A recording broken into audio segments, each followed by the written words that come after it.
श्वासों पर ही हमारा जीवन आधारित है। श्वासों के द्वारा जीवन में प्राणों का संचार बना रहता है। गहरा श्वास हमें सक्रिय, सतेज एवं उत्साही बनाए रखता है। जब हम गहरा सांस लेते हैं तो उससे हमारा मन शांत रहता है, क्योंकि वे न्यूरॉन सक्रिय नहीं होते जो मस्तिष्क के उत्तेजना केंद्र से संपर्क करते हैं।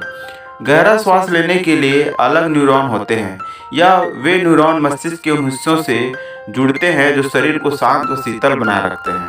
चिंता व तनाव को दूर करने के लिए कहा जाता है कि लंबा और धीमा व गहरा श्वास लेना चाहिए।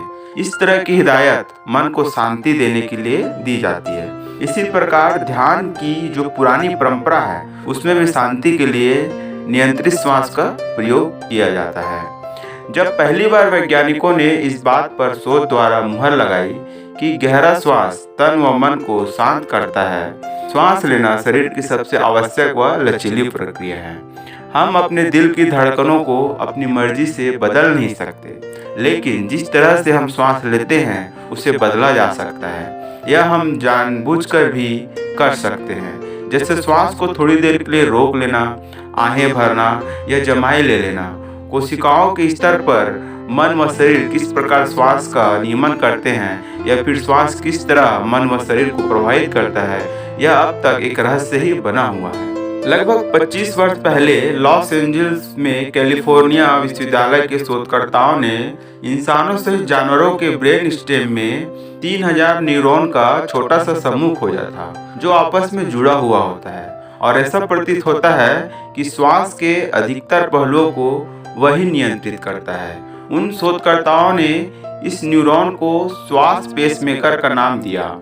इसके बाद के वर्षों में यह जानने के लिए कि यह कोशिकाएं किस तरह काम करती हैं कोई खास काम नहीं हुआ, लेकिन हाल ही में स्टैनफोर्ड, कैलिफोर्निया व अन्य विश्वविद्यालयों के वैज्ञानिकों ने आधुनिक तकनीकों का प्रयोग करना शुरू किया ताकि इससे संबंधित न्यूरॉनों का अध्ययन किया जा सके। वैज्ञानिकों ने आखिरकार 65 अलग प्रकार के न्यूरॉन की पहचान इसमें से की, जिनमें से प्रत्येक के पास श्वास के किसी खास पहलू का नियमन करने की विशिष्ट जिम्मेदारी है।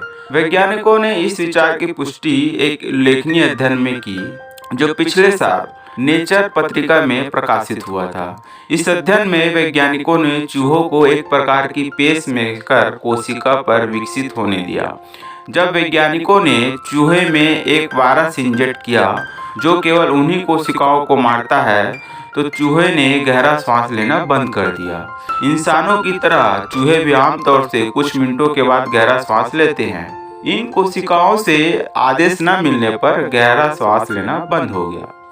इसमें दो राय नहीं है कि यह अध्ययन मील का पत्थर था, लेकिन इससे पेसमेकर व अन्य न्यूरॉनों की क्षमताओं पर नए सवाल खड़े हो गए। इसलिए अभी हाल ही में हुए अध्ययन में, जो साइंस पत्रिका में प्रकाशित हुआ है, शोधकर्ताओं ने अध्ययन पूर्वक चूहों में श्वास संबंधी एक अन्य प्रकार के न्यूरॉन को विकल किया।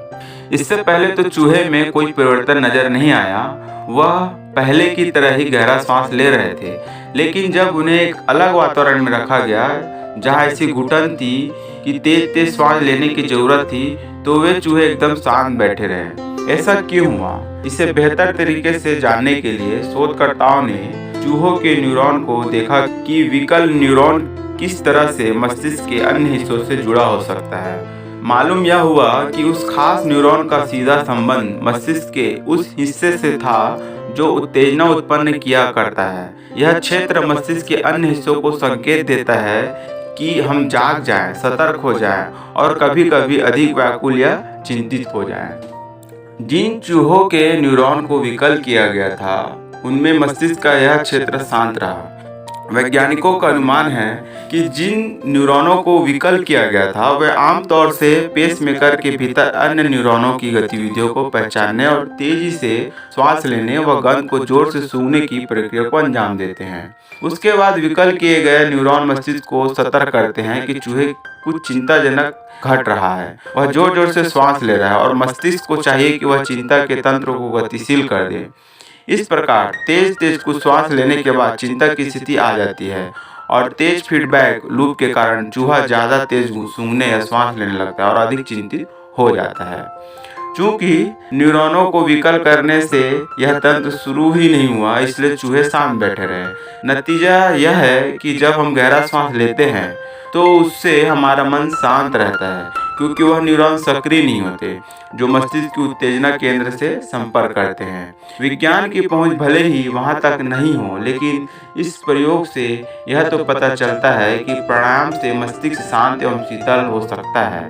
लेकिन वैज्ञानिक पेसमेकर के भीतर सभी प्रकार के न्यूरॉनों और उनकी गतिविधियों का अध्ययन जारी रखने की योजना बनाए हुए हैं।